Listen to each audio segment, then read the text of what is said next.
খায়রুল কালামি কালামুল্লাহ। সবচাইতে উত্তম কথা হলো কার বলেন?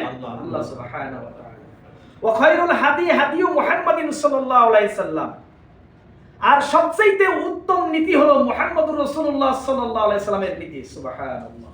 খায়রুল হাদি অর্থাৎ উত্তম পথ প্রদর্শন। আলহামদুলিল্লাহি নাহমাদুহু ওয়া নাস্তাঈনুহু ওয়া নাস্তাগফিরুহু ওয়া নু'মিনু বিহি ওয়া নাতাওয়াক্কালু আলাইহি ওয়া নাউযু বিল্লাহি মিন শুরুরি আনফুসিনা ওয়া মিন সাইয়্যাতি আ'মালিনা।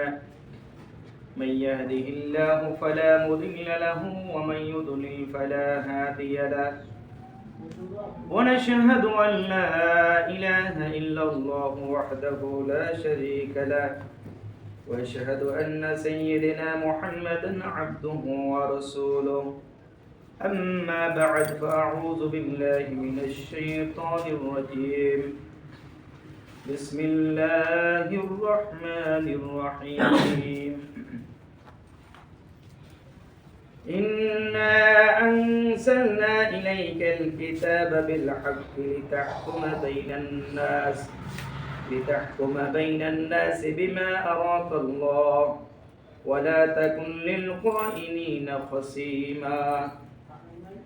وقال تعالى أيضا آخر هو الذي أرسل رسوله بالهدى ودين الحق ليظهره على الدين كله ولو كره المشركون. وقال النبي صلى الله عليه وسلم خير الكلام كلام الله وخير الهدي هدي محمد صلى الله عليه وسلم وشر الأمور محدثاتها وكل محدثة بدعة وكل بدعة ضلالة وكل ضلالة في النار. أعوذ بالله من الشيطان الرجيم. ألا له الخلق والأمر تبارك الله رب العالمين. সমস্ত প্রশংসা, যাবতীয় গুণগান এবং তারিফ সেই মহান আল্লাহ সুবহানাহু ওয়া তাআলার জন্য, যে আল্লাহ তাবারক ওয়া তাআলা আজকের এই পবিত্র জুমার দিনে জামে মসজিদে আল্লাহ রাব্বুল আলামিনের কতিপয় বান্দাদের সেই মহান মনিবের ইবাদতের জন্য মনোনীত করেছেন, বাছাই করেছেন, শারীরিক মানসিক সুস্থতা দান করে আল্লাহর ঘর মসজিদ পর্যন্ত আসার তৌফিক দান করেছেন। এজন্য আমরা কালিমাতুশ শুকর আদায় করছি এবং সকলেই পড়ুন আলহামদুলিল্লাহ। দুরুদ এবং সালাম বর্ষিত হোক প্যারা নবী মুহাম্মদ রাসূলুল্লাহ সাল্লাল্লাহু আলাইহি ওয়াসাল্লামের প্রতি, যার আগমনে শুধু আরব দেশ নয়, গোটা বিশ্ব অন্ধকার থেকে আলোর দিকে নিয়ে গিয়েছেন এবং তিনি জিহাদ করেছেন, তিনি যুদ্ধ করেছেন।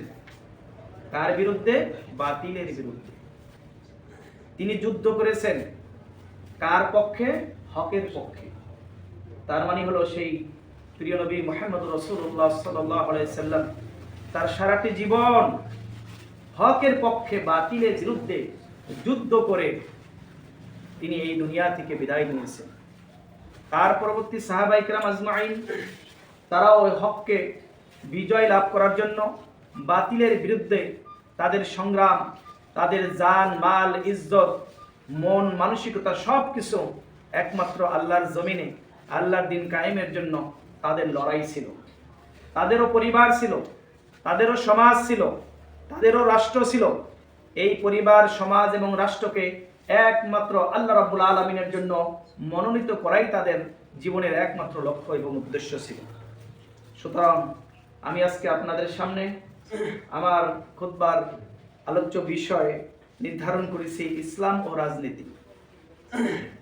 এই বিষয়টা এতই গুরুত্বপূর্ণ যে আমাদের দেশে এই সমস্যা তৈরি হয়েছে, যারা ইসলাম বুঝে তারা রাজনীতি বুঝে না, আবার যারা রাজনীতি করে তারা ইসলাম বুঝে না। এই কন্ট্রাডিক্টিং, এই বৈপরীত্য থাকার কারণে এক ধরনের মারামারি, হিংসা, বিদ্বেষ এবং মানুষের যে বিভেদ, দলে দলে যে বিভেদ, রাষ্ট্রের সাথে জনগণের যে বিভেদ, আমরা সাধারণত এই বাংলাদেশের 54 বছরে যা দেখে আসছি, এখান থেকে উত্তরণের একটি সময় এসেছে, উত্তরণের একটি ডাক এসেছে, পরিবর্তনের একটা সূচনা এসেছে। আজকের এই সময়ে এই ধরনের বক্তব্য আলোচ্য বিষয় হিসেবে মসজিদে জুমার খুতবায় আলোচনা করব, এটা তো একটি মিরাক্কল, এটা তো একটি মানে বিস্ময়ের বিষয় যে মসজিদের মতো জায়গায় রাজনীতির আলোচনা করব। কিন্তু আমরা ওই রাজনীতির আলোচনা করব না যেই রাজনীতিতে দুনিয়ার কোনো ফায়দা পাওয়া যায়, ওই রাজনীতির আলোচনা করব না যেই রাজনীতিতে ভোটের আগের দিন 200 টাকা দিলে ভোট চেঞ্জ করে দেওয়া যায়, ওই রাজনীতি আমরা আলোচনা করব না। ওই রাজনীতির আলোচনা করব না দলে দলে চলো খিচুড়ি খাইতে চলো, এই রাজনীতির আলোচনা আমরা করব না। আমরা আলোচনা করব কোন রাজনীতি? ইসলামী রাজনীতি। সুতরাং ইসলাম ও রাজনীতি এটাকে বুঝতে হবে আমাদের সকলকেই। যিনি মুসলমান তাকেই বুঝতে হবে, কারণ হলো এই পৃথিবীর কোন নবী রাসূল রাজনীতিবিহীন ছিল না। এজন্য রাজনীতি মানে হলো রাষ্ট্রনীতি, অর্থাৎ রাষ্ট্রকে সুন্দরভাবে চালানোর জন্য যে উত্তম নীতি প্রণয়ন করা হয় তাকেই বলে কি? রাজনীতি। আপনারা জানেন মিস্ত্রির মধ্যে সবচাইতে সেরা মিস্ত্রি যারা হার্ডলি কাজ করে, এই মিস্ত্রিকে কি মিস্ত্রি বলে বলেন তো? রাজমিস্ত্রি। এরা হলো মিস্ত্রির মধ্যে সেরা, এদেরকে বলে রাজমিস্ত্রি। হাঁসের মধ্যে যে হাঁসটা সবচাইতে বড় বড় নাদোষ নদোষ পাক পাক করে ইত্যাদি দেখেন না, ওই হাঁসটাকে কি হাঁস বলে? রাজহাঁস বলেনি, ওই হাঁসটাকে কি বলে? রাজহাঁস। ঠিক একইভাবে পথের ভিতরে রাস্তার ভিতরে সবচাইতে বড় যে হাইওয়ে রাস্তা, এটাকে কোন রাস্তা বলে? রাজপথ বলে। বলে না? এটা তো আমরাই নাম বলেছি নাকি? আমরাই নাম দিয়েছি। পরিবারের মধ্যে সবচাইতে প্রভাবশালী পরিবার, সবচাইতে প্রভাবশালী এবং সম্মানিত পরিবারকে বলে রাজ পরিবার। আমরা বলি কি বলি না? এমনি ভাবে রাষ্ট্রের যে কেন্দ্র, রাষ্ট্রের যে কেন্দ্র যেখানে রাষ্ট্রের সমস্ত কাজকর্ম আঞ্জাম দেওয়া হয়, এই ধরনের শহর বা এই ধরনের জায়গাকে বলা হয় রাজধানী। রাষ্ট্রের যে মূল জায়গাকে কি বলে? রাজধানী বলে। রাজধানী বলে না? সুতরাং ঠিক তেমনি ভাবে পথ পদ্ধতি ও নীতির মধ্যে শ্রেষ্ঠ নীতিকে বলে রাজনীতি। পৃথিবীর মধ্যে শ্রেষ্ঠ নীতির নাম কি বলেন তো? রাজনীতি। এই জন্য রাসূলুল্লাহ সাল্লাল্লাহু আলাইহি ওয়াসাল্লাম তিনি যখনই খুতবা দিতেন, সেটা জুমার খুতবা হোক আর ঈদের খুতবা হোক আর অন্য যে কোনো খুতবা হোক, তিনি খুতবার শুরুতেই একটি কথা বলতেন। কি কথা বলতেন? কালামি কালামুল্লাহ। সবচাইতে উত্তম কথা হলো কার বলেন? আল্লাহ সুবহানাহু ওয়া তাআলা। ওয়া খায়রুল হাদি হাদিয়ু মুহাম্মাদিন সাল্লাল্লাহু আলাইহি সাল্লাম। আর সবচাইতে উত্তম নীতি হলো মুহাম্মদুর রাসূলুল্লাহ সাল্লাল্লাহু আলাইহি সাল্লামের নীতি। সুবহানাল্লাহ। খায়রুল হাদি অর্থাৎ উত্তম পথ প্রদর্শক নীতি ইত্যাদি কার বলেন? মুহাম্মদুর রাসূলুল্লাহ সাল্লাল্লাহু আলাইহি সাল্লামের। তাই উত্তম নীতি, ভালো নীতি, শ্রেষ্ঠ নীতি, এই নীতির নামই হলো কি? রাজনীতি। এই শব্দটা খারাপ নয়, কিন্তু আমাদের দেশের মানুষ এই শব্দটাকে খারাপ কাজে ব্যবহার করেছে। একটা ছুরি, এটার কোনো দোষ নাই, কিন্তু এই ছুরিটাকে ব্যবহার উপর নির্ভর করে এটার দোষ আর গুণ, ঠিক না? এই ছুরিটা যদি ডাক্তারের হাতে যায় মানুষের জীবন বাঁচবে, আর একই ছুরিটা যদি ডাকাইতের হাতে যায় তাহলে মানুষ কি হবে? খুন হবে। কয়েকদিন আগে আমাদের এখানে আপনার গরু ব্যবসায়ীদের কাছ থেকে প্রায় 4-5 লক্ষ টাকা এমনি কোপাইয়া তারপর তাদের কাছ থেকে নিয়ে গেছে। তো এই ছুরি যদি ডাকাতের হাতে যায় তাহলে কি হয়? এই ছুরি ক্ষতির কারণ হয়, ডাক্তারের হাতে গেলে এই ছুরি ভালোর কারণ হয়। রাজনীতি হলো সেরা নীতি, নীতির রাজ হলো রাজনীতি। পবিত্র কোরআনের 114টি সূরা আছে, তার মধ্যে একটি সূরার নাম হলো সূরাতুল মুলক, আছে না? সূরাতুল মুলক। মুলক মানে কি? রাষ্ট্র, রাজত্ব। রাষ্ট্র, রাজত্ব। সুতরাং কোরআন এসেছে দুনিয়ার সমস্ত জাহিলিয়াতের বিরুদ্ধে, একমাত্র ইসলামকে কায়েম করার জন্য। এই জন্য রাজনীতি দুই ধরনের। কয় ধরনের? রাজনীতি কি কয় ধরনের? দুই ধরনের। এক নম্বর হলো আল সিয়াসাত আল ইসলামিয়া, ইসলামী রাজনীতি। আরেকটা হলো আর সিয়াসাতুল জাহিলিয়া, জাহিলি রাজনীতি। দুই ধরনের রাজনীতি আমাদের দেশে আছে না নাই বলেন? দুইটাই আছে, সারা পৃথিবীতেই আছে। দুই ধরনের রাজনীতি আছে। রাসূল সাল্লাল্লাহু আলাইহি সাল্লাম যেই সমাজে জন্মগ্রহণ করেছেন, সেই সমাজে ছিল কোন রাজনীতি বলেন? যেই সমাজে যেই সময় জন্মগ্রহণ করেছেন ওই টাইমে কোন রাজনীতি ছিল? জাহিলি রাজনীতি ছিল, ঠিক না? আবু জাহেল, আবু লাহাব, উতবা, সাইবারা, তারা যে রাজনীতি করছে, কোন রাজনীতি করছে বলেন তো? জাহিলি রাজনীতি করছে। নিজের স্বার্থে তারা নিজেদের নীতি পাল্টাতো, প্রতি বছরে বছরে ঘন্টায় ঘন্টায় তারা নীতি পাল্টাতো। এই রাজনীতির মধ্যে তারা ছিল।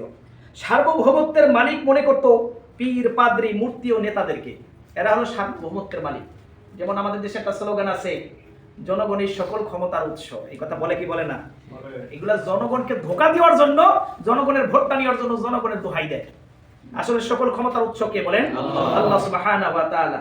এই কথা মৌখিক বলো, বুঝা বলো আর না বুঝে বলো, কেউ যদি আল্লাহর পরিবর্তে অন্য কাউকে ক্ষমতার উৎস মনে করে, এটা এক ধরনের শিরিক হবে। কি হবে? ছোট শিরিক হবে না বড় শিরিক হবে বলেন? বড় শিরিক। আল্লাহ রাব্বুল আলামিন পবিত্র কোরআনে এই কথাটা অনেক জায়গায় বলেছেন, ওয়া আন্নাল কুওয়াতা লিল্লাহি জামিআ। সমস্ত ক্ষমতার উৎস একমাত্র কে বলেন? আল্লাহ সুবহানাহু ওয়া তাআলা। সুতরাং রাজনীতি, ইসলামী রাজনীতি এবং জাহিলি রাজনীতি পাশাপাশি চলতেছে, সেই পূর্ব যুগ থেকেই চলে আসতেছে, এখনো চলছে, কিয়ামত পর্যন্ত চলবে। এটাই হলো পরীক্ষা। এটাই কি বলে? পরীক্ষা। সেই সমাজে রাসূল সাল্লাল্লাহু আলাইহি ওয়াসাল্লাম যেই সমাজে জন্মগ্রহণ করেছেন, সেই সমাজে শিরক ছিল তাদের সংবিধান, বেদআত ছিল তাদের সংস্কৃতি, ধর্ম ছিল তাদের নিজেদের মন মতো। ধর্মটাকে তারা পাল্টাইতো নিজেদের মন মতো। অর্থনীতি ছিল সুদ এবং ঘুষের উপরে। এই ধরনের পদ্ধতি যা কিছু বললাম, শিরক ছিল তাদের সংবিধান, বেদআত ছিল তাদের সংস্কৃতি, ধর্ম তারা নিজেদের মতো করে তারা মূর্তি টুতি ইত্যাদি বানাইয়া পূজা অর্চনা করত, আর অর্থনীতি ছিল সুদ এবং ঘুষের উপরে। এই রাজনীতির নাম ছিল আইয়ামে জাহিলিয়াতের রাজনীতি, ছিল না? জাহিলি রাজনীতি। মুহাম্মদ রাসূলুল্লাহ সাল্লাল্লাহু আলাইহি ওয়াসাল্লাম এমন পরিস্থিতিতে আল্লাহ রাব্বুল আলামিন নবী মুহাম্মদ সাল্লাল্লাহু আলাইহি ওয়াসাল্লামকে বললেন, তুমি এই জাহিলি রাজনীতির বিরুদ্ধে যুদ্ধ ঘোষণা করো। এখন থেকে আর জাহিলি রাজনীতি থাকবে না। 40 বছর বয়সে আল্লাহর নবী যখন নবুয়ত লাভ করলেন, তখন থেকে তার যুদ্ধ শুরু হয়ে গেল। কিসের বিরুদ্ধে? জাহিলি রাজনীতির বিরুদ্ধে। যেই জাহিলি রাজনীতির যুগের পর যুগ, বংশানুক্রমে দিনের পর দিন এইভাবে মানুষের উপর মানুষের প্রভুত্ব চলতো। সেই সমাজে কি না ছিল? হাটে বাজারে মানুষ বেচা কেনা হইতো। আমাদের হাটে বাজারে গরু বেচা কেনা হয় না? ঠিক একই পদ্ধতিতে মানুষ বেচা কেনা হইতো। নারীরা ছিল ভোগ্য সামগ্রী, আজকে ব্যবহার করতো, কালকে ফেলে দিত। এই ছিল ভোগ্য সামগ্রী। সুদ, ঘুষ, রাজা মহাজনরা তারাই একমাত্র ধনী হতো, ফকির আরো ফকির হইত। এবং তাদের ধর্মীয় অবস্থা, সাংস্কৃতিক অবস্থা, রাজনৈতিক অবস্থা সব কিছুই ছিল কি? জাহিলিয়াতপূর্ণ। যার কারণে বিদেশি শত্রু বারবার আক্রমণ করেছে কার উপরে? আরবের উপরে। সুতরাং এমন পরিস্থিতিতে আল্লাহ রাব্বুল আলামিন তার নবীকে বললেন, হে নবী, এখন থেকে তোমার একটা মাত্র কাজ, সেটা হলো বাতিলের বিরুদ্ধে যুদ্ধ করা, হককে বিজয় লাভ করা। এটাই তোমার কাজ। আল্লাহ রাব্বুল আলামিন সূরা নিসার 105 নম্বর আয়াতে আল্লাহ রাব্বুল আলামিন বলেন, ইন্না আনজালনা ইলাইকাল কিতাবা বিল হাক্কি। হে নবী, আমি আপনার কাছে এমন একটি সত্য কিতাব, এমন একটি সত্য নীতি দিয়ে পাঠালাম, লিতাহকুমা বাইনান নাস। এই সত্য নীতি, সঠিক নীতি, এই রাজনীতি দিয়ে আপনি মানুষের উপরে হুকুম জারি করবেন, মানুষকে ফয়সালা করবেন, মানুষের বিবাদ মিটাবেন, মানুষের হাজার ধরনের সমস্যার সমাধান করবেন। আমি যে কিতাব পাঠালাম সেই কিতাবের নাম কি বলেন? আল কোরআন। সেই কিতাবের নাম কি? কোরআন। রাসূল সাল্লাল্লাহু আলাইহি সাল্লামের কাছে আল্লাহ রাব্বুল আলামিন যে সংবিধান পাঠালেন, যে নীতি পাঠালেন, এই নীতির নাম কি ছিল? কোরআন ছিল। লিতাহকুমা বাইনান নাস, মানুষের মাঝে এর দ্বারা আপনি বিচার ফয়সালা করবেন, জুডিশিয়াল হোক আর আপনার আদালত হোক আর ফৌজদারি হোক, সমস্ত কিছু এই কিতাব দিয়ে, এই সংবিধান দিয়ে, এই নীতি দিয়ে আপনি পরিচালনা করবেন। বিমা আরাকাল্লাহ, আল্লাহ যেইভাবে চায়। এটাই হলো ইসলামী রাজনীতির মূল বিষয়। আল্লাহ যেইভাবে চায় এইভাবে করতে হইব, নিজেদের মন মতো না। ওয়ালা তাকুন লিল খাইনিনা খাসিমা, আর আপনি খেয়ানতকারীদের সাথে আপোষ করবেন না। খেয়ানত কি? খেয়ানত হলো আল্লাহ রাব্বুল আলামিন যে আমানত দিয়েছেন, এই আমানত যে মেনে চলে না, তাকে কি বলে? খেয়ানত বলে। আইয়ামে জাহিলিয়াত টোটালটাই ছিল খেয়ানত। আল্লাহর বিরোধী ছিল, তারা স্রষ্টার বিরোধী ছিল। সুতরাং বিমা আরাকাল্লাহ, আল্লাহ যেইভাবে চান এইভাবেই তুমি এই রাজনীতি করবে। এটাই হলো মূল বিষয়। জাহিলি রাজনীতি আর ইসলামী রাজনীতির মূল পার্থক্যটা কিন্তু এখানেই। বিমা আরাকাল্লাহ, আল্লাহ যেইভাবে চান, যেই নীতিতে চান, এই নীতিতে রাজনীতি করতে হবে। এখন বলেন, বাংলাদেশের যে সংবিধান, বাংলাদেশের যে নীতি, এইগুলো কি আল্লাহর তৈরি করা না মানুষের তৈরি করা? মানুষের তৈরি করা। এই রাজনীতি মানুষের তৈরি করা, মানুষের তৈরি করা রাজনীতি দিয়ে মানুষ মানুষের উপর প্রভুত্ব করে, এটা হলো জাহিরি রাজনীতি। আর আল্লাহ রাব্বুল আলামিনের রাজনীতি হলো আল্লাহর বিধান দিয়ে মানুষ আল্লাহর বিধানকে প্রয়োগ করবে। সেই হিসেবে ইসলামী রাষ্ট্র, কোনো রাজা মানুষের কাছে সে কি নয়, সে স্বৈরাচার নয়, সে হবে খাদেম। ইসলামী রাষ্ট্রের যে নেতা হয় সে কি হয় বলেন তো? খাদেম। আজও যান মক্কা এবং মদিনা, সৌদি আরবের প্রধান যিনি বাদশাহ, তাকে কি বলা হয় জানেন? খাদিমুল হারামাইন। দুই খাদেমের, দুই হারামের কি খাদেম, তারা নিজেদেরকে খাদেম বলে। কিন্তু আমাদের দেশে এই 54 বছরে আমাদের দেশে যারাই রাজা বাদশাহ হয়েছে, তারা কি খাদেম হিসাবে আসছে না মানুষকে শোষণ করার জন্য আসছে? যুগে যুগে মানুষকে শোষণ করছে। এই বাংলাদেশের মাটি সোনার চেয়ে খাঁটি, কথাটা অসত্য নয়। এই বাংলাদেশের মাটিতে যা কিছু ফেলে দেয় তাই রকম হয়ে যায়। সুবহানাল্লাহ। সৌদি আরব ঘুরে আসলাম, মাইলের পর মাইল গাছপালা নাই। ওই পাহাড়ের উপরে দেখি ওই যে মানুষ যখন বুড়া হয়ে যায় তখন মাথার চুলগুলো কেমন সাদা হয়ে গেলে কেমন ফুরফুর করে নড়ে না বাতাসে, এইরকম দেখি পাহাড়ের উপরে ওই টাকলা মানুষের মতো কিছু ঘাস ফুরফুর করে নড়তেছে। কোনো গাছ নাই, কি নাই? গাছ নাই। আমাদের দেশের মতো এই গাছ গাছটা যদি ওই দেশে লালন পালন করতে হয় কোটি কোটি টাকা লাগবে। তো যাই হোক, এই বাংলাদেশের মাটি সোনার চেয়ে খাঁটি, কিন্তু সোনার চেয়ে খাঁটি এই বাংলাদেশকে এই 54 বছরে মানুষ কয়লা বানাই ফেলাইছে। কি বানাইছে? কয়লা বানাই ফেলাইছে। সুতরাং নবীর দায়িত্ব একটাই ছিল, সেটা হলো বাতিলের বিরুদ্ধে হককে বিজয় করা। আল্লাহ রাব্বুল আলামিন সূরা তাওবার 33 নম্বর আয়াতে এই কথাটাই বলেছেন, ওয়াল্লাযী আরসালা রাসূলাহু বিল হুদা ওয়া দীনিল হক। তিনি সে আল্লাহ যিনি তার রাসূলকে পাঠিয়েছেন সঠিক পথ প্রদর্শন দিয়ে, হেদায়েত দিয়ে। এই হেদায়েতের অনেকগুলো অর্থ, তার মধ্যে একটা হলো নীতি দিয়ে।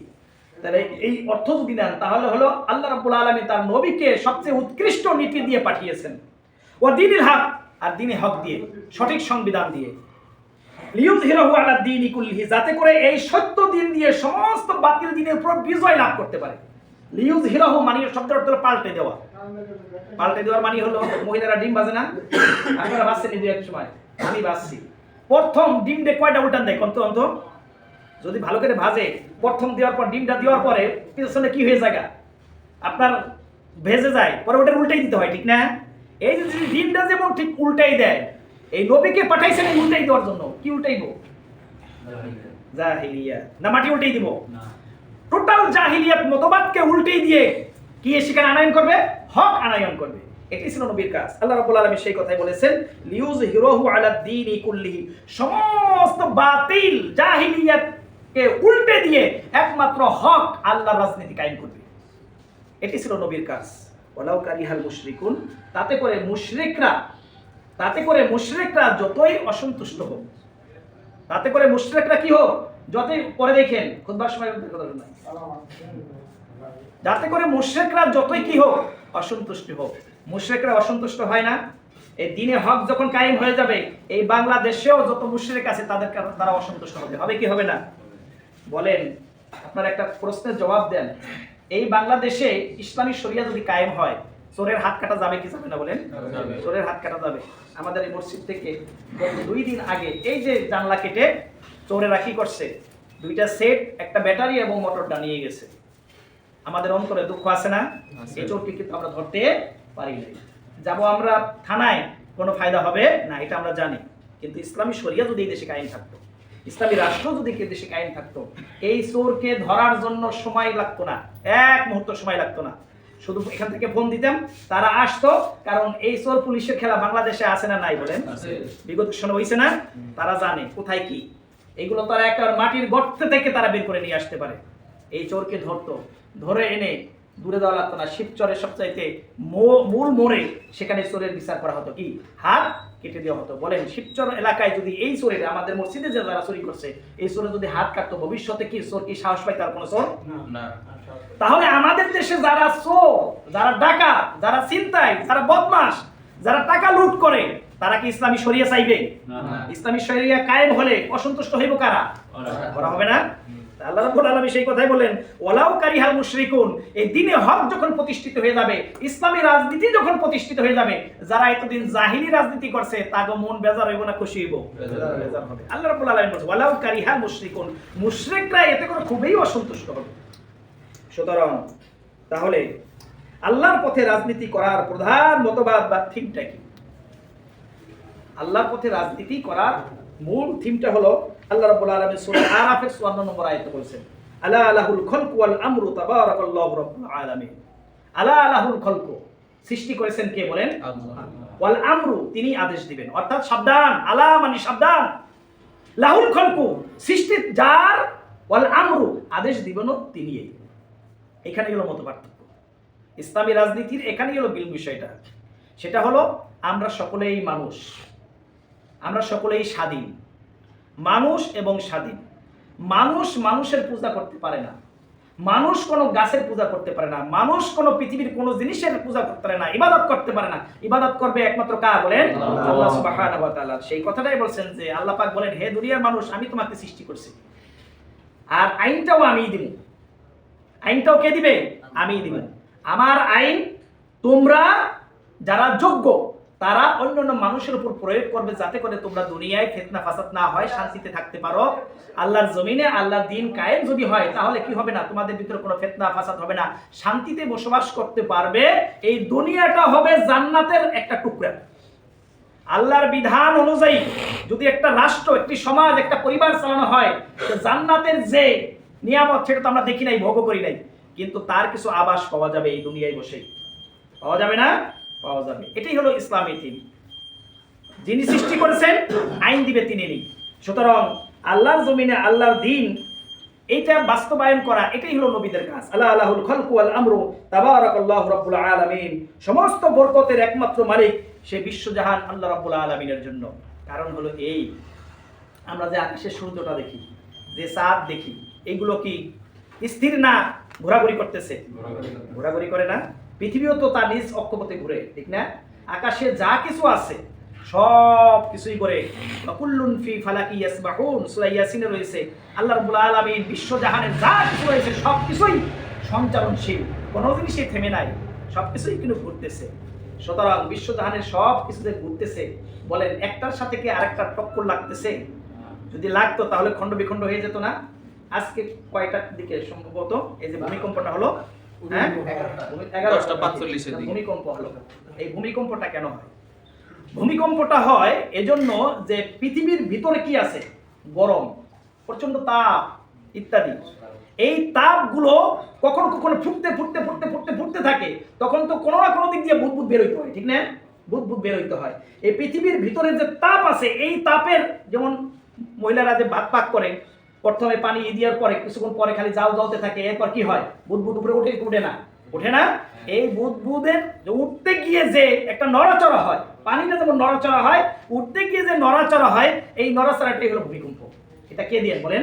আল্লাহ সুবহানাহু ওয়া তাআলা একটা সিস্টেম করে দিয়েছে, যার কারণে দেখবেন বলে এই যে পাহাড়গুলো হয়েছে, এই পাহাড়গুলো কিন্তু ভূমিকম্পের ফসল। এর ফসল? ভূমিকম্পের ফসল।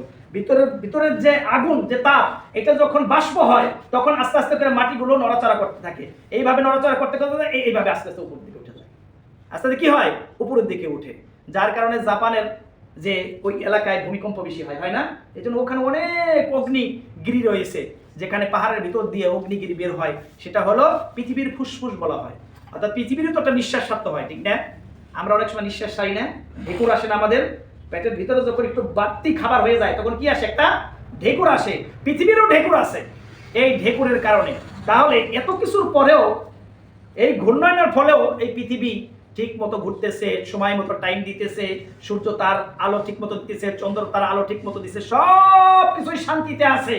কারণ কি বলেন তো? আল্লাহ রাব্বুল আলামিনের সরাসরি আদেশ ওখানে জারি। এজন্য আল্লাহ রাব্বুল আলামিনের আদেশটা দুই ধরনের। কয় ধরনের? খেয়াল করে শুনতে হবে। আল্লাহ রাব্বুল আলামিনের আদেশটা দুই ধরনের। একটা হলো ডেফিনিট, নির্দিষ্ট, তাকবিন, আরবিতে বলে তাকবিন, ডেফিনিট, নির্দিষ্ট। দুই নম্বর হলো ইনডেফিনিট, অর্থাৎ অনির্দিষ্ট, সেটাকে বলে তাশরীঈ। দুই ধরনের। আল্লাহ রাব্বুল আলামিন বিশ্বজাহান যে পদ্ধতিতে তিনি পরিচালনা করতেছেন, এটা হলো সরাসরি। এটা কি? সরাসরি, সরাসরি আল্লাহর নির্দেশে। কিন্তু মানুষ যে চলবে, মানুষ যে দুনিয়ায় তার সমাজ, তার রাষ্ট্র, তার পরিবার, তার অন্যান্য বিষয়গুলো চালাবে, এখানে আল্লাহ রাব্বুল আলামিন সরাসরি নির্দেশ দেন না। এই নির্দেশটা আল্লাহ কি দেন না? সরাসরি দেন না। এখানে আল্লাহ রাব্বুল আলামিন একটা শরীয়ত দিয়ে দেন, মানুষ তোমাকে আমি সরাসরি নির্দেশ দিলাম না, এই জন্য যে তোমার একটা ব্রেন দিয়েছি, একটা জ্ঞান দিয়েছি, তুমি এই জ্ঞান আর আমার নীতি, আমার বিধান, তোমার জ্ঞান আর আমার বিধান, এটার সমন্বয়ে তুমি মানুষের মাঝে এমন একটি নীতি, এমন একটি জীবন ব্যবস্থা, এমন একটি সমাজ ব্যবস্থা, এমন একটি সংবিধান তৈরি করবে, যেই সংবিধানের আলোকে মানুষ পরিচালিত হলে তাদের ভিতর কোনো হতাশা থাকবে না, তারা দিন দিন উন্নতি লাভ করবে, মানুষ তার প্রকৃত মানুষত্ব ফিরে পাবে। কিন্তু 1971 সালের আমাদের দেশ স্বাধীন হলো, তারপরেও আমরা এই দেশে সঠিক কোনো সংবিধান আমরা পাই নাই। কেন পাই নাই? আমাদের দেশে যে সংবিধান লেখা হয়েছে এটা বাংলাদেশে লেখা হয় না। এটা কোন দেশে লেখা হয়েছে বলে তো? ইন্ডিয়া। এই সংবিধান বাংলাদেশে তৈরি হয় না। এগুলা হিন্দু আমাদের দাদাদের হাতে এগুলা লেখা হয়েছে। এমনকি বাংলাদেশের যখন পাকিস্তান এদেশে সারেন্ডার করে, কার হাতে সারেন্ডার করেছে? বাংলাদেশের কোনো আর্মির হাতে সারেন্ডার করছে না, ইন্ডিয়ার হাতে সারেন্ডার করছে। তার মানে কি বুঝালো? এটাই বুঝালো যে এই বাংলাদেশকে ইন্ডিয়ার একটা অঙ্গরাজ্য আজীবন মনে করছে, আজীবন মনে করছে। এখন প্রশ্ন হলো, এতক্ষণ যে আলোচনা করলাম যে ইসলামী রাজনীতি আর হলো জাহিলি রাজনীতি, এটা মত পার্থক্য শুরু হয়েছে সেই নবীদের আমল থেকে। নবীদের কাজ ছিল হককে বিজয় করা বাতিলের বিরুদ্ধে, আর জাহিলিদের কাজ হলো হককে দমিত করা, বাতিলকে বিজয় লাভ করা। এই যে যুদ্ধ, এই যুদ্ধ চলতেছে, আগে থেকে চলতেছে, এখনো চলছে, ভবিষ্যতেও চলবে। এই যুদ্ধে কারা কোন পক্ষে আছেন এটাই আল্লাহ পাক দেখতে চান। আল্লাহ রাব্বুল আলামিন আপনাকে আমাকে দেখতে চান কারা কোন পক্ষে আছেন, ইসলামের পক্ষে আছেন না জাহিলিয়াতের পক্ষে আছেন, এটা পার্থক্য হয়ে যাবে। এমনকি কাফের, মুশরিক, বেঈমান, এগুলো যে কোরআনের ভিতরে আছে, এই শব্দগুলো আসছে এই যুদ্ধ থেকেই, এই পার্থক্য থেকেই আসছে। তা না হলে মুনাফিক আনা দরকারটা কি? একজন মুনাফিক রাসূলের জামানায় যারা ছিল তারা নামাজ পড়ছে না, রোজা করছে, হজ করছে, যাকাত করছে, সব করছে, তারপরে মুনাফিক কেন হইলো? কারণ এখানে একটা যুদ্ধ চলছিল। এই যুদ্ধের ক্ষেত্রে কে কার পক্ষপাতিত্ব করছে, এটাই হলো বিষয়। সুতরাং ধর্ম এবং রাজনীতি এটা কি আলাদা? এখানে একটা প্রশ্ন থাকে, ধর্ম এবং রাজনীতি এটা আলাদা। এই জন্য আমি শুরুতেই বলছি যে আমাদের দেশে যারা ধর্ম নিয়ে চর্চা করে তারা রাজনীতি বুঝে না, আর যারা রাজনীতি করে তারা ধর্ম বুঝে না, যার কারণে আমাদের ভিতরে এই মতভেদ, এত হিংসা বিদ্বেষ। কিনা এই বাংলাদেশে চাইতে আর পৃথিবীর কোথাও এত হিংসা বিদ্বেষ নাই। কারণ কি? কারণ একটাই, যারা ধর্ম বুঝে তারা রাজনীতি বুঝে না, যারা রাজনীতি বুঝে তারা ধর্ম বুঝে না। তাহলে এই কাজটা কারা করলো? এই কাজটা করলো সর্বপ্রথম চালু করে 1600 খ্রিস্টাব্দের গোড়ার দিকে খ্রিস্টান প্রোটেস্ট্যান্টরা। খ্রিস্টান প্রোটেস্ট্যান্ট কাদের ঘরে? এখান থেকে খ্রিস্টানরা দুই ভাগে ভাগ হয়ে যায়। কারণ খ্রিস্টানরা ছিল ক্যাথলিক, খ্রিস্টানদের মধ্যে দুইটা, অনেক ভাগ আছে, তার মধ্যে প্রধান ভাগ হলো দুইটা, একটা হলো ক্যাথলিক খ্রিস্টান আর একটা হলো প্রোটেস্ট্যান্ট খ্রিস্টান। প্রোটেস্ট্যান্ট হলো 1600 শতকের দিকে, যখন ক্যাথলিকরাই দেশ চালাতো। ইউরোপটা কারা চালাইতো? এই ক্যাথলিকরা চালাইতো। এগুলো বুঝতে হবে, কিন্তু আমি ইতিহাস থেকে বলছি, পড়াশোনা করে বলতে হয়। এই ক্যাথলিক, তারা খ্রিস্টান, তারাই কি করতো? ধর্মের বাণী শোনাতো এবং কি করতো? রাষ্ট্রের উপযুক্ত স্থানে তারা এখানে থাকতো। ফলে নতুন নতুন যখন এই যে বিজ্ঞান আসা শুরু করলো, বিজ্ঞানের যে শতাব্দী আসা শুরু করলো, তখন বিজ্ঞানের সাথে বাইবেলের সাথে একটা মতবিরোধ তৈরি হতে লাগলো। কারণ বাইবেলে আছে কি? পৃথিবী হলো স্থির আর সূর্য পৃথিবীর চতুর্দিকে ঘোরে, এটা আছে বাইবেলে। কিন্তু বিজ্ঞান নিয়ে যারা গবেষণা করলো তারা দেখলো যে না, পৃথিবী স্থির না। কারণ পৃথিবী যদি স্থির হয়ে থাকতো তাহলে পৃথিবী ধ্বংস হয়ে যেত কত আগেই। পৃথিবীও তার গতিবিধি পরিবর্তন করে, তার স্থান চেঞ্জ করে, যার কারণে পৃথিবী মহাশূন্যের আবহাওয়ার সাথে মিলেই চলার কারণে পৃথিবী টিকে আছে। তা না হলে পৃথিবী টিকে থাকতো না। এটা বললো কারা? বিজ্ঞানীরা। এখন বিজ্ঞানীরা যখন এই প্রশ্নগুলো করতে থাকলো এবং চাঁদ, তারপর আবহাওয়া, অন্যান্য বিষয়গুলো, মানুষের অঙ্গ প্রত্যঙ্গ ইত্যাদি বিষয় নিয়ে, তখন দেখলো যে বাইবেলের সাথে কি হয়ে যায়? মতবিরোধ তৈরি হয়ে যায়। ফলে ওখানে যারা ক্যাথলিক খ্রিস্টানদের পাদ্রী ছিল, এই পাদ্রীদের সাথে বিজ্ঞানীদের সাথে একটা মতবাদ তৈরি হলো, মনস্তাত্ত্বিক যুদ্ধ তৈরি হলো। এমন যুদ্ধ চলতে থাকে তাহলে আমাকে ধর্মও শেষ, বিজ্ঞানও শেষ, ঠিক না? ধর্মও টিকান লাগবো, বিজ্ঞানও টিকান লাগবো। ফলে যারা মধ্যবর্তী সুশীল সমাজ আসলো তারা বললো যে আমরা একটা সমাধান করি, এইভাবে ধ্বংস করে ধর্মও শেষ, বিজ্ঞানও শেষ। সুতরাং যারা খ্রিস্টান পাদ্রী ধর্ম নিয়ে চর্চা করে, তোমরা তোমাদের প্যাগোডায়, তোমাদের মন্দিরে তোমাদের যে মিশনারি আছে ওখানে তোমরা বাইবেল নিয়ে এই মানুষগুলোরে এই কিছু নসিহত ফজিলত ইত্যাদি করো, এগুলো তোমরা করো। আর যারা বিজ্ঞানী আছে, যারা রাষ্ট্র নিয়ে থাকে, যারা আধুনিকতার সাথে মিলে আছে, তারা রাষ্ট্র নিয়ে থাকো, তারা রাষ্ট্রের ভালো মন্দ ইত্যাদি। এই 1600 শতকের শুরুর দিকে এই খ্রিস্টানরা এই দুই ভাগে ভাগ হয়ে যায়। তারা কি করলো? ধর্মকে আলাদা করলো আর রাজনীতিকে কি করলো? আলাদা করে দিল। তাহলে এই ঘটনাটা শুরু হয়ে গেল তখনই। এখন 1000 হিজরির আগ পর্যন্ত পৃথিবীর কোথাও কোনো মুসলিম দেশে ধর্ম এবং রাজনীতি আলাদা ছিল না, আলাদা ছিল না, কোথাও ছিল না। আপনারা জানেন এই ভারত উপমহাদেশ মুসলমানরা শাসন করছে কত বছর? 750 বছর। মোহাম্মদ বিন কাসিম মাত্র 700 হিজরির দিকে মাত্র 712 জন সেনাবাহিনী নিয়ে এই পৃথ্বীরাজের বিরুদ্ধে যুদ্ধ করে এই ভারত উপমহাদেশ দখল করল। তার মাধ্যমে হাজার হাজার মুসলিমরা এসে এই দেশে তারা জিহাদ করলো, তারা দাওয়াত দিল, দাওয়াতের মাধ্যমে প্রকৃত ইসলাম এই দেশে প্রতিষ্ঠা করলো। তাহলে পৃথিবীর কোন মুসলিম দেশে 1000 হিজরির আগ পর্যন্ত কি ছিল না? কোন ধর্ম এবং রাজনীতিকে তারা আলাদা মনে করতো না। যিনি রাষ্ট্র চালাইতেন তিনি ছিলেন আল্লাহর একজন ওলি, ছিলেন না? সম্রাট আলমগীর থেকে শুরু করে, সম্রাট আওরঙ্গজেব শুরু থেকে, সম্রাট বাবর থেকে শুরু করে, এরা ছিলেন কি? যেমন একদিকে আল্লাহর একজন প্রিয় বান্দাও ছিলেন, অন্যদিকে তারা রাষ্ট্র পরিচালনা করছেন। তাদের আমলে মাদ্রাসা স্কুল কি আলাদা ছিল নি? বলেন, মাদ্রাসার স্কুল কিন্তু আলাদা ছিল না। যেটা মাদ্রাসা এটাই স্কুল, যেখানে কোরআন হাদিস পড়ানো হয় সেখানেই বিজ্ঞান পড়ানো হয়। মাদ্রাসা স্কুল আলাদা ছিল না, ধর্ম এবং রাজনীতি আলাদা ছিল না। এই আলাদা করলো কারা? বলেন, খ্রিস্টানদের কারণে তারা যখন বাইবেলের সাথে বিজ্ঞানের সাথে মতবিরোধ তৈরি হলো, বিশাল ব্যাপার মতপার্থক্য তৈরি হলো, তখনই কি করলো? এই ধর্ম এবং রাজনীতি আলাদা করে দিয়ে ধর্ম নিরপেক্ষ মতবাদ একটা রাষ্ট্র তারা তৈরি করলো। এখন আপনাদের কাছে আমি প্রশ্ন করি যে বাইবেলে বিজ্ঞানের বিরুদ্ধে গেল, বাইবেলে যে তথ্যগুলো আছে এই তথ্যগুলো হলো জন, ম্যাথিউ ইত্যাদি ওদের লেখা কিতাব। এইগুলো ঈসা আলাইহিস সালামের ইন্তেকালের বহু বছর পরে এইগুলো লেখা হয়েছে। সুতরাং বাইবেল সাধারণত বিজ্ঞানের বিরুদ্ধে যেতেই পারে। এখন আপনি আমাকে বলেন যে কোরআনের কোন একটি আয়াত, কোন একটি অক্ষর, কোন একটি সেন্টেন্স কি বিজ্ঞানের বিরুদ্ধে? না। তাহলে ধর্ম এবং রাজনীতিকে আলাদা করা কেন লাগবে? আলাদা করার কোন প্রয়োজন আছে? কোরআন এবং হাদিস বিজ্ঞানের বিরুদ্ধে কখনোই নাই। এমনকি কোন একটি সহিহ হাদিস কোরআনের বিরুদ্ধেও না। যত কোরআনের বিরুদ্ধে হাদিস আছে, জাল, জয়ীফ ইত্যাদি, এই হাদিসগুলো হলো কোরআনের বিরুদ্ধে, বহুত হাদিস আছে। সুতরাং এই ধর্ম এবং রাজনীতি এটা কি করলো? তারা আলাদা করলো, যে বিজ্ঞানের সাথে বাইবেলের সাথে যে মত পার্থক্যের কারণ তারা আলাদা করলো।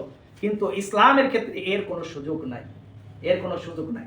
যার কারণে আমরা দেখছি যে 1757 সালে ব্রিটিশরা এই দেশে আসলো। ইস্ট বেঙ্গল তারা একটা বাণিজ্য নিয়ে আসছিল। বাণিজ্যের পরবর্তীতে যখন দেখলো যে এই দেশের রাজনীতি, অর্থনীতি এইগুলো একেবারে দুর্বল, ফলে তারা এই দেশের রাষ্ট্র ক্ষমতা নিল। প্রায় 200 বছর তারা শাসন করলো। কারা? এই ব্রিটিশরা। তারা শাসন করছে না? 1757 সালে ব্রিটিশরা এসে দেখলো যে মুসলমানদের যদি দমিয়ে রাখতে হয় তাহলে ধর্ম এবং রাজনীতি আলাদা করে দিতে হবে, এবং তারা সেটা তাই করলো। ফলে রাষ্ট্রের পদমর্যাদা তাদেরই দেওয়া হলো যারা বিলেতের শিক্ষায় শিক্ষিত হলো। যারা রাষ্ট্র চালালো তাদের কি শিক্ষা গ্রহণ কোথায় করতে বললো? বিলেত। বিলেত বুঝুন তো, আগে যদি বিলেত বলতো সেটা হলো লন্ডন, যেটা ব্রিটিশ কোনো এক সময় বলেছিল যে ব্রিটিশদের দেশে সূর্য অস্তমিত হয় না, অর্থাৎ তারা বিজয়ী। তারা কি পৃথিবীর উপর প্রভুত্ব কায়েম করেছে। এখন ব্রিটিশরা নাই, ব্রিটিশের পর্ব শেষ, এখন হলো আমেরিকা। আবার কোন এক সময় আমেরিকার হাতে থাকবে না। এই যে মানে পরিবর্তন, এটা কে করেন? বলেন, আল্লাহ সুবহানাহু ওয়া তাআলা করেন। অপরদিকে তাহলে রাষ্ট্রের ক্ষমতায় কারা বসলো? যারা ব্রিটিশ থেকে লেখাপড়া করে আইসা, যাদের মন মগজে চিন্তায় কি আধুনিক, নাস্তিক, এই ধরনের লোকরা রাষ্ট্রের ক্ষমতায় বসলো। কারা? ব্রিটিশরা। অপরদিকে ধর্মীয় লোকদের হাত ধরিয়ে দেওয়া হলো দুইটা জিনিস। যারা ধর্মকর্ম পালন করে তাদের কাছে হাত ধরিয়ে দুইটা জিনিস, একটা হলো ফজিলত নিয়ে থাকো আর ফতোয়া নিয়ে থাকো। এটা কাদের তৈরি? বলেন, ব্রিটিশদের তৈরি। দুইটা জিনিস বলো, তোমরা ফজিলত আর হলো ফতোয়া, এইগুলো নিয়ে তোমরা মসজিদ, মাদ্রাসা, খানকান এইগুলো তোমরা কি করো? আবাদ করো। ফলে ফতোয়াবাজি শুরু হইলো কি হইলো না? ফতোয়ার অভাব নাই। ফতোয়াই শামী, ফতোয়াই আলমগিরি, হেদায়া এবং শরহে বেকায়া থেকে কুদুরি থেকে শুরু করে এই সমস্ত কিতাবগুলোর ওই সময় বিশাল ব্যাপার ছিল। মানুষের মাঝে মত পার্থক্য এবং বাহাস, যুক্তি, তথ্য এইগুলা কোন কিতাব দিয়ে দিত জানেন? এই যে হেদায়া কিতাব দিয়ে দিত। এমন কি যে যার কাছে হেদায়া মুখস্থ থাকতো তাকে কোরআনের হাফেজদের চাইতে মর্যাদা বেশি দেওয়া হতো। হেদায়া কিতাব, মাসলার কিতাব, ইমাম আবু হানিফার মাসলাকের উপর একটা কিতাব, হেদায়া কিতাব, যেটা আমরা আলিয়া আছে, কওমিতে আছে, আমরা পড়ছি। এই হেদায়া কিতাব, ফতোয়ায়ে শামী, ফতোয়ায়ে আলমগিরি, এই সমস্ত ফতোয়া এবং বিভিন্ন ধরনের ফজিলত নিয়ে তারা কি করলো? ব্যস্ত থাকলো। ফলে অটোমেটিকলি রাজনীতি এবং ধর্মটা আলাদা হয়ে গেল, ব্রিটিশটা আলাদা হয়ে গেল। কিন্তু তার মধ্যেও অনেক মুজাহিদ যারা বুঝতে পারলো, তারা কিন্তু বালাকাটের ময়দানে তারা শহীদ হয়েছে। শহীদ ইসমাইল শাহ ওয়ালিউল্লাহ দেহলভী মুহাদ্দিস রাহমাতুল্লাহ আলাইহি, এই শাহ ওয়ালিউল্লাহ দেহলভী রাহমাতুল্লাহ আলাইহি উনি সর্বপ্রথম মদিনায় গেলেন এবং সেখান থেকে লেখাপড়া করে বুখারীর 2টা খণ্ড উনি ভারতবর্ষে নিয়ে আসলাম। সর্বপ্রথম শাহ ওয়ালিউল্লাহ দেহলভী। এর আগে বুখারী কি জিনিস এই দেশের মুসলমানরা চিনত না। ব্রিটিশদের 200 বছরের শাসনে কোরআন এবং হাদিস সব বিলুপ্ত হয়ে গেছিল। সব কি বিলুপ্ত হয়ে যাওয়ার পরে তখন বিভিন্ন কিতাব আমদানি করলো ইরাক থেকে, ইরান থেকে, বিভিন্ন দেশ থেকে ফতোয়ার কিতাব, কারণ কোরআন হাদিস তো নাই। তখন কি আমদানি করলো? ফতোয়ার কিতাব আমদানি করলো। এই ফতোয়ার কিতাব আমদানি করে মানুষের ভিতরে সমস্যাগুলো সমাধান করতো ফতোয়া দিয়ে। কোরআন হাদিস তো জানা ছিল না, ফতোয়া দিয়ে আর কিছু মাসলা মাসাইল এবং ফজিলত দিয়ে মানুষকে একটা ধর্মীয় ভিতরে রেখে দিল। আর রাজনীতি করলো কারা বলেন? যত নাস্তিক, যত বাটপার, এই লোকগুলো কি করলো? রাজনীতি করলো। শিক্ষা ব্যবস্থা ভাগ করে দেওয়া হলো, স্কুল এবং মাদ্রাসাকে আলাদা করে দেওয়া হলো। কলকাতা আলিয়া মাদ্রাসা যদিও মাদ্রাসা নাম, কিন্তু কলকাতা আলিয়া সেখানে ব্রিটিশদের শিক্ষা ব্যবস্থাই তারা ছিল। এমনকি দেওবন্দ যে শিক্ষা ব্যবস্থা, দেওবন্দ 1868 সালে, সেটাও কিন্তু ব্রিটিশদের আমলে। অনেক সময় দেওবন্দরা খুব ফখর করে যেমন ঢাকা কলকাতা আলিয়া ব্রিটিশদের তৈরি করা, তাহলে ব্রিটিশদের আমলে তো আপনাদের মাদ্রাসা তৈরি হয়েছে। সুতরাং ব্রিটিশদের আমলে মাদ্রাসা যত ভালোই হোক, সুন্দর হোক, কেউ আপনার ব্রিটিশদের নগর থেকে কেউ রেহাই পায় নাই। সব জায়গায় একই অবস্থা তৈরি হয়েছিল। এইরকম একটি অবস্থার মধ্যে দিয়ে 1947 সালে ব্রিটিশরা চলে গেল। মুসলমানদের আলাদা ভূখণ্ডের দাবি উঠল। ব্রিটিশরা চলে গেল ঠিকই, কিন্তু মুসলমানদের জন্য আলাদা ভূখণ্ড। সেটা হলো কি? মুসলমানরা হলো তাওহীদবাদী। তারা মুশরিক হিন্দুদের সাথে একই রাষ্ট্রে বসবাস করবে, হিন্দুরা রাজা হবে আর মুসলমানরা, তাহলে ব্রিটিশরা দোষ করছে কোথায়? সুতরাং আলাদা ভূখণ্ডের দাবি উঠল, সেটা হলো পাকিস্তান করো। কি করো? পাকিস্তান, মানে স্থানটা পাক, এখানে মুসলমানরা বসবাস করবে। কিন্তু শর্ত হলো পাকিস্তান যে আলাদা হবে, কিসের ভিত্তিতে হবে? ধর্মের ভিত্তিতে। তার মানে হলো এইখানে শুধুমাত্র ধর্মীয় শাসন প্রতিষ্ঠা হবে। কোন ধর্ম? ইসলাম ধর্ম। এই নীতির ভিত্তিতে ভারত থেকে পাকিস্তান আলাদা হয়ে গেল। এই দেশে কোরআনের শাসন কায়েম হবে, ইসলামী রাজ কায়েম হবে। এই নীতিতেই মোহাম্মদ আলী জিন্নাহ, তাকে দেওয়া হলো ক্ষমতা। যেহেতু উকিল মানুষ, ব্রিটিশ থেকে লেখাপড়া করছে, সে খুব বুদ্ধিমান ছিল ইত্যাদি, তাকে দেওয়া হলো নেতা। কিন্তু এই নেতা কি করলো? এই দেশের এসে যেই ওয়াদা করেছিল মুসলমানদের সাথে, এই ওয়াদা ভুলে গেল। এই ওয়াদা কি করলো? ভুলে গেলে ফলে তারা কি করলো? তাদের কাছে ওই ধর্ম নিরপেক্ষ মতবাদ, এটা তারাই সেই কায়েম করলো। কোনো ধর্মভিত্তিক ইসলামী রাষ্ট্র এই পূর্ব পাকিস্তান, পশ্চিম পাকিস্তানে এটা তারা কায়েম করে নাই। কেন? মুসলমানদের সাথে ওয়াদা তারা ভঙ্গ করছে। ওইদিকে তুরস্ক সুলতানি সুলেমান সর্বশেষ সুলতান, এর আগে উসমানীয় যে খেলাফত, এই খেলাফত ধ্বংস হয়ে গেল। তুরস্কের খেলাফত ধ্বংস হয়ে যাওয়ার পরে কামাল আতাতুর্ক পাশা সর্বপ্রথম মুসলিম বিশ্বের মধ্যে সর্বপ্রথম ধর্ম নিরপেক্ষ মতবাদ তারা কায়েম করলো। এই কথাগুলো এজন্য বলছি, এগুলো আমাদের জানা দরকার। আমরা বাংলাদেশে বর্তমানে কোন অবস্থানে আছি, আমরা যে বিভিন্ন সমস্যাগুলো দেখতেছি ধর্মীয় ক্ষেত্রে, ফতুয়াবাজির ক্ষেত্রে, এইগুলো কোথায় থেকে তৈরি হলো? এগুলো যদি না জানি, তাহলে কিন্তু প্রধান রোগটা যদি না ধরতে পারি, চিকিৎসা করবো কি দিয়ে? ভালো যারা ডাক্তার, তারা কিন্তু একজন রোগী যাওয়ার পরেই রোগটা ধরে ফেলে না? রোগটা ধরার পরে যদি প্রয়োজন হয়, তারা 2-1টা টেস্ট দেয়, এরপরে রোগ ধরার পর তারা চিকিৎসা করে। আর যারা ডাক্তার, মন্দ ডাক্তার, তারা আগে গেলেই 10টা টেস্ট দেয়, আগে কতগুলো টাকা পয়সা খরচ করায়, এরপরে আপনার ওষুধ দেয়। তো সুতরাং এই বিষয়গুলো আমাদের জানা এই জন্য দরকার যে এরপরে 1947 সালে দেশ ভাগ হয়ে গেল। হওয়ার কথা ছিল ইসলাম অনুযায়ী দেশ চলবে, হলো না। 1952 সালে ভাষার জন্য আন্দোলন হলো, সেখানে অনেক লোক মারা গেল, কিছুই হইল না। 1971 সালে ওই পাকিস্তান থেকে এই পাকিস্তান আলাদা হয়ে যাওয়ার পরে এই দেশে আপনার সাম্য ভিত্তিক একটা রাষ্ট্র কায়েম হওয়ার কথা ছিল। আমরা শোষণ ছিলাম, মানে আমাদেরকে শোষণ করা হতো, মজলুম ছিলাম, একটা সাম্য ভিত্তিক রাষ্ট্র কায়েম করার কথা ছিল, আদালত ভিত্তিক রাষ্ট্র কায়েম করার কথা ছিল, কিন্তু হয় নাই। পরবর্তীতে সর্বশেষ এই শেখ হাসিনার আমলে সর্বশেষ ধর্মনিরপেক্ষ মতবাদ একেবারে সংবিধানে লিপিবদ্ধ করে দিল, সংবিধানে লিপিবদ্ধ করে দিল। সর্বশেষ কি হলো? আমরা 54 বছর লাস্টে যেটা দেখলাম সেটা হলো এই দেশে যারাই ক্ষমতায় ছিল, ইরশাদ ক্ষমতায় ছিল, তিনি জোর করে 9 বছর শাসন করেছেন। তার আমলে ইসলামের কোনো উপকার হয় নাই। রাষ্ট্র ধর্মকে, আপনার রাষ্ট্র ধর্মকে, ইসলামকে রাষ্ট্র ধর্ম হিসেবে ই করছিল, শেখ হাসিনা দিয়ে উঠাইয়া বিসমিল্লাহ দিলে উঠাইয়া, অর্থাৎ ধর্মনিরপেক্ষ একটা বেদিন এবং নাস্তিক ধর্ম রাষ্ট্র কায়েম করার জন্য যা দরকার এই দেশে যারা নামধারী মুসলমান তারা তাই করছে, করছে না বলেন? করছে। সুতরাং আমাদের বক্তব্য হলো এই যে ইসলাম এবং রাজনীতি এই দুইটা বিষয় প্রত্যেক মুসলমানকে জানতে হবে। মুসলমানরা কখনোই রাজনীতিবিহীন ছিল না, সেটা হোক আপনার রাজতন্ত্র হোক আর গণতন্ত্র হোক আর যাই হোক, যেটাই হোক, মুসলমানরা কখনোই কি ছিল না? রাজনীতিবিহীন ছিল না। ফলে যতদিন পর্যন্ত মুসলমানরা এই রাজনীতি বুঝতো, এই রাজনীতি রাষ্ট্রে কায়েম করত, আল্লাহর বিধান কায়েম করত, ততদিন পর্যন্ত মুসলমানদের হাতেই ক্ষমতা ছিল। মুসলমানরা পৃথিবীকে বিজয় লাভ করছে, মুসলমানরা পৃথিবীকে শাসন করছে। আর যখন এই মুসলমানদের ভিতরে ফাটল ধরিয়ে দিল ব্রিটিশরা, যে তোমরা যারা হুজুররা আছো, মাদ্রাসায় করছো, এরা খানকা মসজিদ মাদ্রাসা নিয়ে তসবিহ তাহলিল ইত্যাদি বিভিন্ন সবিনা খতম, কোরআন খতম ইত্যাদি খতম, মিলাদ মাহফিল ইত্যাদি নিয়ে তোমরা থাকো। আর যত বদমাইশ, যত খারাপ, যত ব্রিটিশ, এরা রাষ্ট্র ক্ষমতায় গেল। ফলে রাষ্ট্র মুসলমানদের থেকে কেড়ে নেওয়া হলো, মুসলমানরা আর সেইভাবে দাঁড়াতে পারলো না। সুতরাং এই মুসলমানদেরকে যদি আবার সেইভাবে দাঁড়াতে হয়, সাহাবীরা রাদিয়াল্লাহু তাআলা আলাইহিম আজমাইন তারা যেই পদ্ধতিতে রাষ্ট্র তারা ব্যবহার করেছে, তারা ছিলেন খাদেম। আবু বকর রাদিয়াল্লাহু তাআলা আনহু তিনি 2 বছর রাষ্ট্র ক্ষমতায় ছিলেন।